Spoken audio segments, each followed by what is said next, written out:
बिल्कुल। तो सबसे पहले बात कुंडलपुर की कर लेते हैं, जहां पर कुंडलपुर को लेकर दिग्विजय के ट्वीट पर बवाल हो गया है और फेक ट्वीट के बाद दिग्विजय सिंह के खिलाफ केस भी दर्ज हुआ।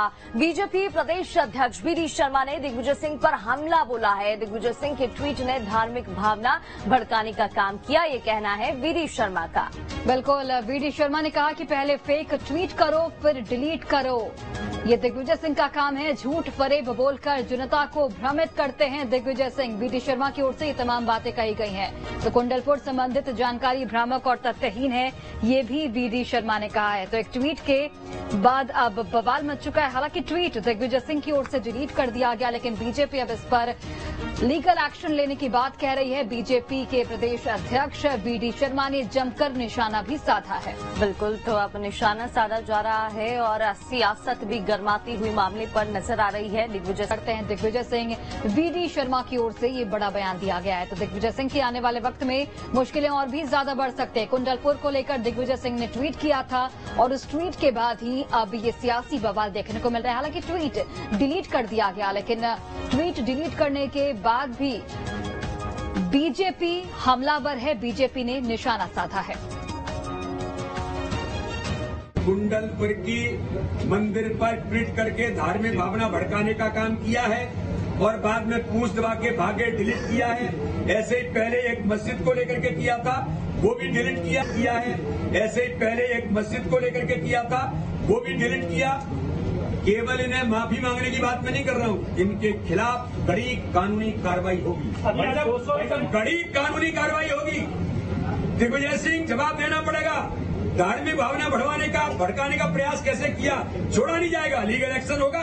इनको जेल पहुंचाने का काम करेंगे, क्योंकि मध्य प्रदेश का वातावरण बिगाड़ करके चुनाव में केवल इसी प्रकार की चीजें लाना चाहते, तो नहीं होने देंगे।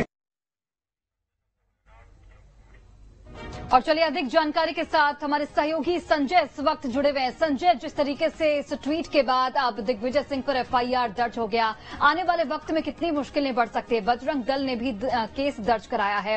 हालांकि ट्वीट डिलीट कर दिया गया, लेकिन उसके बावजूद भी वीडी शर्मा यानी कि बीजेपी अब बिल्कुल बैकफुट पर जाने के मूड में नहीं है, लीगल एक्शन की बात कही जा रही है। जी, मैं आपको बता दूं कि ये जैसे ही ट्वीट सामने आया था, उसके बाद दमोह के हिंदुवादी संगठन विश्व हिंदू परिषद बजरंग दल के द्वारा एक पत्रकार वार्ता आयोजित की गई थी। 48 घंटे का अल्टीमेटम पूर्व मुख्यमंत्री दिग्विजय सिंह को दिया गया था कि वो इस मामले पर माफी मांगे, अन्यथा एफआईआर दर्ज कराई जाएगी।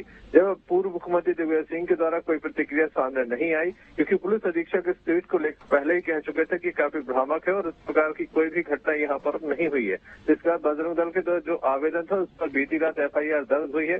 नगर पुलिस अधीक्षक अभिषेक तिवारी का कहना कि विभिन्न धाराओं में मामला दर्ज कर लिया गया है। मामले की जांच लगातार जारी है और आगे जैसे भी तथ्य सामने आएंगे उसके अनुसार आगे की कार्रवाई होगी। लेकिन जिस तरह से बीजेपी और हिंदुवादी संगठन खुलकर सामने आए हैं, ऐसे में लगता है कि बड़ा नुकसान कांग्रेस को हो सकता है, क्योंकि यहाँ जिस तरह से ट्वीट किया गया था, दमोह में वैसे भी माहौल बहुत अच्छा नहीं होता और ये जो ट्वीट था इससे कहीं न कहीं दमोह की शांति भंग हो सकती थी, जिसको लेकर ये पूरी कार्रवाई की गई है।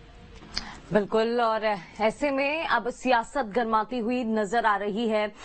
ये भी जरा बताइएगा, क्योंकि जब ट्वीट किया गया उसे उसके बाद डिलीट भी किया गया, लेकिन एफआईआर की कॉपी भी हम देख पा रहे हैं जो केस दर्ज हुआ है। क्या कांग्रेस की तरफ से अब कोई प्रतिक्रिया सामने आ रही है इस मुद्दे पर? जी, मैं आपको बता दूं कि कांग्रेस विधायक अजय टंडन से हमने संपर्क करने का प्रयास किया था, लेकिन वह जानबूझकर मीडिया के सामने नहीं आ रहे हैं कि उनको कोई जवाब देना पड़े। बड़े नेता हैं, ऐसे में क्योंकि विधानसभा चुनाव है तो टिकट को लेकर खतरा हो सकता है। वहीं जो कांग्रेस के जिला अध्यक्ष रतन चंद जैन, वह भी मीडिया से कोई बात करना इस मामले को लेकर नहीं चाहते। दोनों के द्वारा अपनी प्रतिक्रिया नहीं दी गई है। लगातार हम प्रयास कर रहे हैं कि उनका जो बात है वह भी सामने आ सके कि वह इस मामले को लेकर क्या सोचते हैं, क्योंकि जो क्षेत्र है काफी बड़ा धार्मिक क्षेत्र है, क्योंकि यहाँ पर एक साथ दो मठ हैं, जहाँ एक और जैन समाज का सबसे बड़ा तीर्थ स्थल है तो वहीं दूसरी ओर रुक्मणी मठ भी है, जिसके चलते यहाँ पर किसी प्रकार से जिस तरह से इनके द्वारा ये जो ट्वीट किया गया है, कहीं ना कहीं लोगों को परेशानी हो सकती थी, प्रशासन को परेशानी हो सकती थी। इसी के चलते इस तरह से विश्व हिंदू परिषद, बजरंग दल और बीजेपी अब खुलकर सामने है और लगातार इस मामले को लेकर। ठीक है संजय, हालांकि अभी जिस तरीके से मामला तूल पकड़ रहा है, हाल फिलहाल शांत नहीं होने वाला ऐसा लग रहा है। बहुत बहुत शुक्रिया संजय तमाम जानकारी के लिए। और चलिए इसी बीच बड़ी खबर